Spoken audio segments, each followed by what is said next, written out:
पूरा चैप्टर मत करो, आधा आधा चैप्टर करो। तो प्रिंट कल्चर तो छोड़ दो, क्वेश्चंस करने की कोई बिल्कुल जरूरत नहीं है। तो इसने मुझे बताया ना हमारे पेपर में वही टॉपिक आ गया, वही क्वेश्चन आ गया, वो भी 6 वाला। मार्क्स का आ गया। एंड वी वर लाइक भाई, पहली बात फॉर ज्योग्राफी इज दैट कि इसकी कोई स्ट्रेटजी है ही नहीं। आप एंड सीबीएसई सीरीज बता रही हूँ, लव्स कार्टून बेस्ड, वो पिट। Hey guys, welcome to our channel. I am Garima And I'm Angel, and we both scored 94 plus in our SST board examination, and so you can. So today we are gonna tell you strategy subject wise.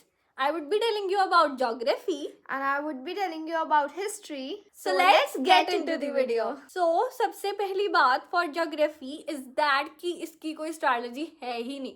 आपको पूरा पूरा chapter करना पड़ेगा, एक एक topic करना पड़ेगा। तो today I am gonna tell you strategy कि मैंने कैसे याद किया इतना कुछ, क्योंकि it is not easy to remember every single line of chapter, जो करना पड़ेगा तुम्हें geography के लिए if you want to score 94 plus. So पहला पॉइंट है एक्टिव रिकॉलिंग। एक्टिव रिकॉलिंग में करना क्या है कि आपने एक पेज पढ़ा, देन उसके बाद ऐसा नहीं है कि तुम बेहोशों की तरह आगे पढ़ी जा रहे हो, नहीं, वो नहीं करना। एक पेज पढ़ा, उसे एनालाइज करो, उसे अपने दिमाग में चिल्लाओ, एक नोटबुक लो, उसमें शॉर्ट लिखते रहो कि हाँ ये पेज में मैंने ये पढ़ा। इससे बहुत इजीली आपको चैप्टर कंप्लीट भी हो जाएगा और लॉन्ग टर्म मेमोरी में आपके वो चल भी जाएगा। देन नेक्स्ट पॉइंट अगर मैं बोलूँ तो इसका तुम्हें क्वेश्चन आंसर्स करने की कोई ज़रूरत नहीं है। Geography is not about question, it's all about रट्टा, it's all about book. NCERT की बुक इज मेन। क्वेश्चंस करने की कोई बिल्कुल ज़रूरत नहीं है, बिल्कुल टेंशन मत लेना क्वेश्चंस की मैंने नहीं करे ज्योग्राफी के क्वेश्चंस, इसने नहीं करे ज्योग्राफी के क्वेश्चंस। 94 प्लस आए हैं हमारे without doing any question of geography. हमने कोई रेफरेंस बुक नहीं यूज करी ज्योग्राफी के लिए, ओनली एनसीईआरटी एंड एनसीईआरटी जगत माता फॉर एटलीस्ट ज्योग्राफी। दो और सब्जेक्ट्स के लिए लाइक हिस्ट्री वगैरह के लिए आप ले सकते हो reference book, but not for this. आप इसमें बुक को रट्टा मारो, बुक को अच्छी तरह पढ़ो, that is the only point. So next point जो मैं कहने लगी हूँ वो मे बी थोड़ा अलग सा लगे, बट या पूरा चैप्टर मत करो, आधा आधा चैप्टर करो। इसका मतलब ये नहीं है कि बोर्ड में आधा आधा चैप्टर करके चले जाना, नहीं। जब आप याद कर रहे हो ना, डू ओनली हाफ चैप्टर और 1/4 चैप्टर और 1/3 चैप्टर। मतलब इसका मतलब ये नहीं कि चलो 1/3 चैप्टर किया खत्म, अब मैंने आगे नहीं करना, उन्होंने बोला था इनके 94 आ गए थे, वाह। नहीं, जैसे अब 3 चैप्टर्स करने हैं और तीनों का 1/3 करना। मे तुम कर पूरा चैप्टर ही रहे हो एक, बट सबका अलग अलग करो कि तुम्हारा इंटरेस्ट भी रहे। For geography it's very difficult to that keep that interest in only one subject, only one chapter. इससे ज़्यादा तुम आधे घंटे के लिए, 1 घंटे के लिए कर सकते हो, फिर ज्योग्राफी एग्जॉस्ट करने लग जाती है पूरी तरह। तो फिर मैं क्या कह रही थी, आधा आधा चैप्टर करो, देन उसके बाद रुक जाओ, छोड़ दो उसको, सिविक्स करने लग जाओ, हिस्ट्री करने लग जाओ। और फिर अगले दिन पता है क्या होता है, वो चीज़ ना सबकॉन्शियस में बैठ जाती है कि यार मेरा तो बस आधा चैप्टर हुआ है, मैं क्या करूँगी, ज्योग्राफी का तो कोई सिलेबस ही नहीं हुआ। At that time I would feel कि भाई ये तो बहुत गंदी बात है कि मैं आधा चैप्टर करके छोड़ दी, but now I feel it is a benefit for me, क्योंकि अब मेरे वो सबकॉन्शियस में दौड़ ही जा रहे कि मुझे करना था, वो चैप्टर करना था, मैं करा नहीं। तो फिर मुझे वो दोबारा उसी चीज़ के लिए खींचेगा कि हाँ यार वो मुझे चैप्टर करना था और मैं वो दोबारा वो चैप्टर करूँगी, मैं छोड़ूंगी नहीं किसी भी चीज़ को। एक और बेनिफिट है ये चीज़ करने का कि मैं उस चीज़ को जब मैं वो चैप्टर दोबारा खोलती हूँ कि मैंने हाफ किया, अभी हाफ किया नहीं है, तो फिर अब मुझे लगता है भाई अब तो पुराना भी भूल गया, ये भी हो गया वो, तो मैं पुराना भी रिकॉल करती थी। और ज्योग्राफी का main strategy is to revise after 2 days, after 3 days, after a week, every day you have to revise geography, because वो भूल जाती है, वो पता नहीं कहाँ चली जाती है, फिर नहीं याद आएगा तुम्हें उत्तराखंड में ये था, उत्तर प्रदेश में नहीं याद आएगा, दो तुमने याद किया था, नहीं आएगा। नेक्स्ट पॉइंट वुड बी कि इसके MCQs करो। MCQ करना बहुत इंपॉर्टेंट होता है हर एक सब्जेक्ट के लिए, स्पेशली इन एसएसटी के मार्क्स ही इसीलिए जाते हैं क्योंकि हमारे MCQ गलत होते हैं। क्वेश्चंस में तो हम कुछ भी फारसी लिख देते हैं, अंदर कुछ इतना गलत नहीं होता, बाहर का ही होता है। MCQs में ज्योग्राफी में पूरा फोकस डालो क्वेश्चंस करने की। अगेन आई एम सेइंग कोई भी ज़रूरत नहीं है। और याद करने की एक और स्ट्रैटेजी, मिमोनिक्स बनाओ। मिमोनिक्स बनाना इज़ वेरी इंपॉर्टेंट। एग्रीकल्चर नहीं याद होता, बिल्कुल नहीं याद होता। बहुत बनाया मैंने तो, बहुत, इसने तो बहुत ही बनाया मिमोनिक्स, मैंने फिर कम यूज़ किया है मिमोनिक्स को, बट मिमोनिक्स बनाना is really very important. Seriously. और तुम्हारा खुद बनाना इज उससे भी ज़्यादा इंपॉर्टेंट। कहीं से भी गूगल से चक लोगे नहीं याद होता, बिल्कुल याद नहीं होता। और टेंशन मत लेना, ज्योग्राफी के नोट्स बनाने हैं, कोई नहीं बनाता, मैंने नहीं सुना किसी को ज्योग्राफी के नोट्स बनाते हुए। तो किसी भी आंडू शांडू बंदे की एडवाइस सुन के कि भाई तूने ज्योग्राफी के नोट्स नहीं बनाए, मत बना रहा। उसके खुद के 90+ भी नहीं आए होंगे नोट्स बना के, ठीक है। नोट्स बनाने की कोई जरूरत नहीं है, ठीक है। और अगर मैं इंपॉर्टेंट चैप्टर्स की बात करूं in geography, it would be agriculture and then it would be resources and development. अच्छे अच्छे क्वेश्चन बन के आते हैं उसमें, टेंशन मत लो, छोटा सा चैप्टर है, टेकन फॉर ग्रांटेड। अच्छे क्वेश्चन बनते हैं उसके, बहुत अच्छे क्वेश्चन बनते हैं उसके। सॉइल वाला टॉपिक बहुत इंपॉर्टेंट है रिसोर्सेज एंड डेवलपमेंट में। एक ब्रिटिश वाला टॉपिक है कि वो अट्रैक्ट हो जाते हैं, क्यों होते हैं वो रिसोर्सेज देख के हमारे, वो बहुत इंपॉर्टेंट है। Agriculture is very important. Then और अगर मैं बात करूँ, water resources also very important. अगर डैम्स वाला टॉपिक बहुत इंपॉर्टेंट है। और मैं टॉपिक्स जो मुझे लगते हैं वॉज वेरी इंपॉर्टेंट। और मेरे हिसाब से मैं एडवाइस देने के लिए बहुत बड़ी एक हंसती हूँ तुम्हारे लिए, क्योंकि मैंने पता नहीं कितने पेपर सॉल्व करे हैं फॉर एसएसटी, इतने एमसीक्यूज। तो ऑफ कोर्स मुझे पता है कौन सा टॉपिक इंपॉर्टेंट है कौन सा नहीं है।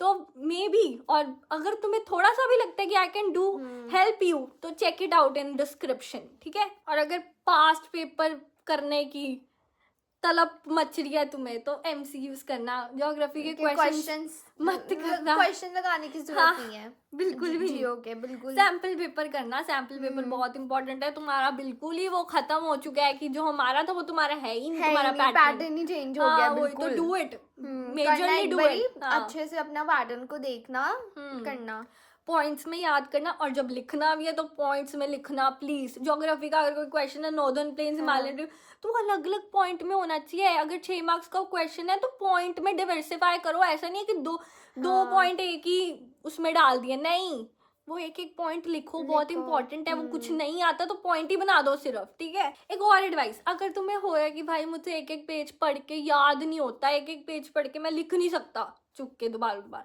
तो ऐसे करो, वन शॉट निकालो, उसमें एक एक टॉपिक सुनो, एक एक टॉपिक, बस एक एक टॉपिक, ज्यादा टॉपिक नहीं सुनने। जब रिवाइज करना है और तब भी याद नहीं हो रहा, तो 3-4 टॉपिक सुन के देन एक पेज निकालो, फिर लिखने बैठो उसको। सुनना इज अ बेटर ऑप्शन अगर तुम्हारे लिए, तो करो। अगर तुम्हारे लिए रीडिंग बेटर ऑप्शन है तो वो करो। मैं अपनी बताऊं कि मैंने कैसे किया, आई रेड इट बहुत। अगर मैं एग्जॉस्ट हूँ या मुझसे पढ़ा ही नहीं जा रहा अब, तो then I would listen that one shot and start writing it और recalling it in my mind. I would recall it actually in my mind, not in the, I would not write it.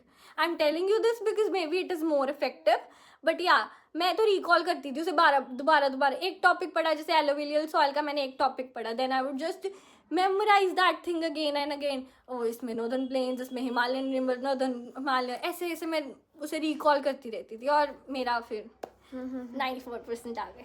सो या that's it for geography and now she would take up. So history. So पहली बात, history को हमेशा story की तरह पढ़ो, imagine करके पढ़ो।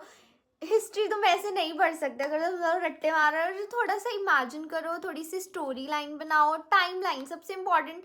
अगर मैं हिस्ट्री के फर्स्ट 2 चैप्टर्स देखूँ तो वो टाइम लाइन बेस्ड ही है, तो टाइम लाइन के हिसाब से करो। अभी तो वैसे भी तुम्हारे पास बहुत टाइम है, तो आराम से हर एक टॉपिक करो, हर एक बार ना हिस्ट्री के हर चैप्टर को टाइम लगा दो। तो मैं सीरियस कह रही हूँ, हिस्ट्री लोग कहता भूल जाती है, इतनी जल्दी नहीं भूलती है। हिस्ट्री तो भूलती नहीं है, ज्योग्राफी देखो, ज्योग्राफी फिर भूल जाती है। अगर तुम हिस्ट्री को सीरियस बता रही हो, एक एक चैप्टर को अच्छे से एक बार टाइम लगा दोगे ना, तुम्हें नहीं भूलेगी। और टॉपिक वाइज ऑफ कोर्स करो, डिवाइड करके करो, क्योंकि वन गो में हिस्ट्री का चैप्टर करना इज बिट डिफिकल्ट है। तो तुम्हें वैसे भी चैप्टर के टॉपिक्स वाइज डिवाइड करा ही हुआ है, तो वैसे करो टॉपिक वाइज। सो डेट्स का होता है, लोग बच्चे कहते हैं कि हमें डेट्स नहीं याद रहती, तो कहानी पहले समझो, तुम्हें डेट्स याद आती रहेंगी। अगर तुम्हें कहानी पता है हिस्ट्री की, तो डेट्स तुम्हें पता चल ही जाएंगी, तो उसका इतना वो टेंशन नहीं है। एंड सीबीएसई सीरीज बता रही हूँ, लव्स कार्टून बेस्ड, वो पिक्चर बेस्ड वाले question, specially in 1 marks they would map. हमें याद है, हमें मैप बेस्ड क्वेश्चन भी आया था। तो हिस्ट्री के ना मैप्स लोग बच्चे ना वो कर देते, निग्लेक्ट कर देते हैं, पर मत करना। हिस्ट्री के मैप्स इंपॉर्टेंट है, क्वेश्चन आएगा, हमें आया था बोर्ड में। तो मैं बता रही हूँ कि मैप्स और पहली जो फर्स्ट पिक्चर थी वो तो बहुत इंपॉर्टेंट है, उसमें से तुम्हारे अगर प्री बोर्ड भी है, फर्स्ट पिक्चर उसमें से क्वेश्चन आता ही आता है, तो फ्रेडरिक सूर्यो, फ्रेडरिक समथिंग, तो वो वाला करना ही करना। वो और भी बहुत सारी, एक आई फर्स्ट चैप्टर में ना लास्ट में वो फोटो बनी हुई है भारत माँ की, उसमें से भी कुछ ना कुछ आ जाता है, तो वो वाली photos and every single photo, every single photo, एक वीडियो है, I would just link it below, कर देंगे। हाँ, वो वीडियो तो करना सुन ही, लेना हाँ, एक बार, सुनना ही मत, अच्छा रहेगा, मतलब हाँ, इजीली सम अप किया हुआ है उसने सारी पिक्चर्स को, तो एक बार उनको कर लेना, सीरियस बता रही हूँ, ये बहुत इम्पोर्टेंट चीजें हैं, फ्रेंड्स के साथ डिस्कस करो, टेल देम या प्लीज फ्रेंड्स के साथ। हिस्ट्री सो मैं बताती हूँ, हमारे ना फर्स्ट पीए था एंड ये बीमार पड़ गई थी, मैं बीमार पड़ गई थी पीए में, हाँ एसएसटी का था, तो मैं ना आखिरी फर्स्ट पीरियोडिक असेसमेंट, पीए मींस 40 मार्क्स वाले, तो ना मैं हिस्ट्री का फर्स्ट चैप्टर हमें आना था एंड मैं शुरू में पढ़ा हुआ था, मुझे इतना याद नहीं था, वो याद ही नहीं था, तो मैं आई, हमें एक्चुअली ना 1 घंटा पहले रिवाइज करने को मिलता था तब, तो मैं आई, तो मैंने इसको बताया, मुझे इसने ना मुझे ऐसे चैप्टर समझा दिया, इसने मुझे ना बाल्कन्स वाला आखिरी में टॉपिक है, ओके, इसने ना मुझे वो भी समझाया कि इम्पोर्टेंट है, इसने खुद भी पढ़ना था, वो पढ़ना था, मैंने अभी भी तो इतना नहीं पढ़ना था, पढ़ के आई थी, हाँ, तो इसने मुझे बताया ना, हमारे पेपर में वही टॉपिक आ गया, वही क्वेश्चन आ गया, वो भी 6 मार्क्स का आ गया, एंड वी वर लाइक भाई, and plot twist is this, ये पढ़ के भी नहीं आई थी, मैं पढ़ के आई थी, इसके मेरे उस क्वेश्चन में इसके ज्यादा मार्क्स आए हैं मुझसे, वही मैं कह रही हूँ, तुम्हें ना जरूरी, ये भी नहीं जरूरी कि तुम्हें बुकिश वाला सारा लिखना है, तुम्हें पता भी हो, तुम्हें थोड़ा हाँ पता हो ना, तुम हिस्ट्री कर सकते हो, it is just like a story, पता है, मैं कह रही हूँ स्टोरी है, serious history is very interesting, first 2 chapter तो बहुत इंटरेस्टिंग है, मैं तुम्हें प्रिंट कल्चर का बताऊँ, वो तो मुझे वो चैप्टर वो आखिरी तक हमारे ना ऐसा रोंगटे खड़े होते थे चैप्टर को देख के, प्री बोर्ड में तो हमने छोड़ दिया था आधा टॉपिक उसका, हाँ, तो प्रिंट कल्चर तो छोड़ दो, आता भी वैसे पहले 2 चैप्टर में से ज्यादा क्वेश्चंस हैं, फिर एक वो ग्लोबल वर्ल्ड है, उसमें से भी एक वो सिल्क रूट वाला आ सकता है, तुम्हें वो पोटैटोस वाला है वो आ सकता है, तो अभी मैं फिलहाल तुम्हें इम्पोर्टेंट टॉपिक्स नीचे बता दूंगी जो भी है, एंड तुम्हें ना क्वेश्चंस ऐसे पढ़ने की जरूरत नहीं है एवरग्रीन वगैरह या बुक से, तुम्हें हिस्ट्री के इतने क्वेश्चंस पढ़ने की जरूरत नहीं है, तुम्हें प्रिंट कल्चर पढ़ सकते हो, प्रिंट कल्चर का इम्पोर्टेंट है, बिकॉज वो चैप्टर बुक से देख के कुछ होता है, तो उसके तुम एक बार क्वेश्चंस रीड गो थ्रू हो जाना, ठीक है, फिर उसके बाद बच्चे कहते हैं हमें ना हिस्ट्री भूल जाती है, तो हमेशा पता है क्या करोगे, जो मैंने किया मैं तुम्हें वो बता रही हूँ, मैंने क्या किया कि जैसे मैं चैप्टर पढ़ती, सपोज कि मैं फर्स्ट चैप्टर का फर्स्ट पेज पढ़ रही हूँ, एंड मैं क्या करती थी, उसमें जो भी मेन टॉपिक थे ना, उसको साइड में, बुक की साइड में ही ना उसको लिख लेती थी, कि ताकि मुझे ना पेपर के पास रिकॉल हो जाए, कि मुझे ज़्यादा टाइम ना लगे, तो ये बहुत टाइम बचाता है, ये प्लीज़ ये करा करो, ये हमारी एक टीचर ने भी हमें एडवाइस करा था कि इसे करा करो, तो ये सच्ची अच्छा है, और टीचर के क्वेश्चंस भी करो, टीचर तो देती है ना, तो प्री बोर्ड तक तो हम बहुत इंपॉर्टेंस रखते हैं, तो वो भी करो, तो ये बहुत अच्छी टेक्निक है हिस्ट्री को करने की, ऐसे टाइमलाइन के हिसाब से, सीरियसली टाइमलाइन के हिसाब से ना, शॉर्ट नोट्स, अभी नोट्स बड़े बनाने का कोई फायदा भी नहीं है,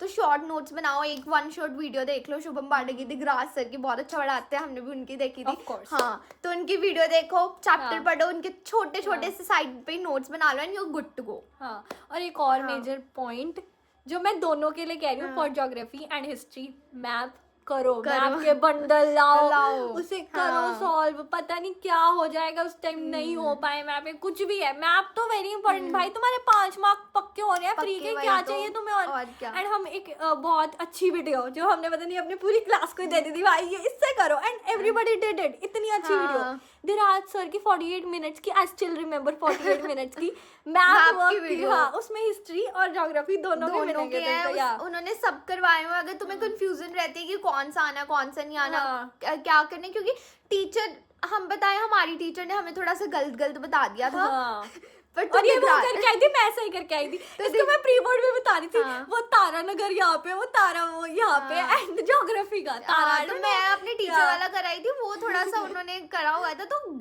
तुम्हारी भी ऐसे गड़बड़ ना हो तो प्लीज वो वीडियो देखना, बहुत अच्छी वीडियो थी विराट सर की। मैं हिस्ट्री में बताऊँ तो always connect event, connection of event बहुत इंपॉर्टेंट है हिस्ट्री में।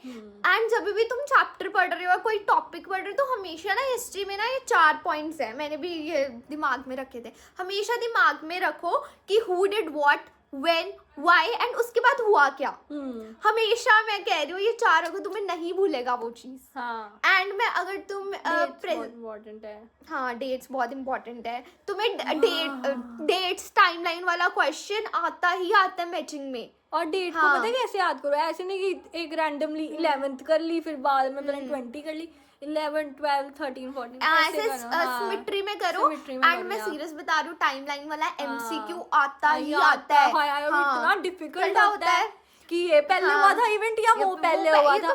तुम्हें लगता है कि तुम्हें पता है, पर जब तुम वो करते हो ना बंदा कंफ्यूज हो हाँ, जाता है। तो seriously। हमेशा टाइमलाइन को याद, सीरियस कह रही हूँ, टाइमलाइन का हमने बहुत बातें कर ली, पर या है वो टाइमलाइन Important वाला बहुत है। सीरियसली। मेरे को अब याद आया ना, रियलाइज वो MCQ हमेशा गलत होता था, क्योंकि यार वो हमें क्या पता महात्मा गांधी ने ये कब किया था, उसके वो बाद ये कब कब किया था, हाँ, इट इज पर्टिकुलर कभी-कभी ना- डेट। हाँ, कभी-कभी ये केस स्टडी में भी डाल देते थे। तो हाँ। Please always keep timeline in mind. और जो हाँ। मैंने 4 पॉइंट्स करे हैं वो तो करना ही करना। एंड अगर मैं प्रेजेंटेशन की बात करूँ तो बच्चे ना पैराग्राफ में लिखना शुरू कर देते हैं। एक तो तुम्हें कंटेंट ज्यादा चाहिए, और वो थोड़ा टीचर को ना चेक करने में भी मुश्किल आता है। हाँ, हमेशा राइट points इन में लिखो। पॉइंट्स, भाई हमेशा। पैराग्राफ में तो कान छुए। SST हमेशा, चाहे हिस्ट्री, ज्योग्राफी, सिविक्स है, इको है, जो भी है। जो भी है। या So this is for today's video. And if you like this video, if you find something valuable in this video, So please like, share and comment below.